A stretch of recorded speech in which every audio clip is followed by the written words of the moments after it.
छुरी फेरते वक्त कितने बंदों पे तकबीर का पढ़ना लाजिम है? क्योंकि 5 बंदों ने एक गाय को लिटाया हुआ है। अब इसमें मसला आसान लफ्जों में, हर उस शख्स पर बिस्मिल्लाह अल्लाह अकबर पढ़ना जानवर के हलाल होने के लिए जरूरी है, जिसका हाथ ज़बह करते वक्त छुरी के ऊपर मौजूद हो।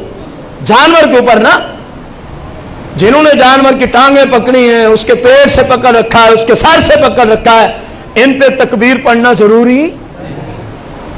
4 बंदों का हाथ छुरी पे है, क्योंकि हमारे अक्सर को ज़बह का तरीका नहीं आता, फिर शौक होता है जब ज़बह करने आता है ना कोई, तो वो भी छुरी पे अपना क्या रख देते हैं और समझते हैं कि ज़बह तो वो कर रहा है, लिहाजा उसकी तकबीर काफी है।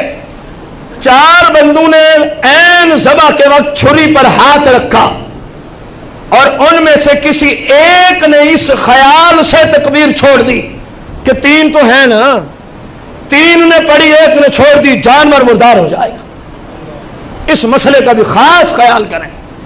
जितने भाइयों का हाथ ज़बह के वक्त छुरी के, जानवर के ऊपर नहीं, छुरी के ऊपर, उन सब पर बिस्मिल्लाह अल्लाह अकबर पढ़ना जानवर के हलाल होने के लिए शर्त है।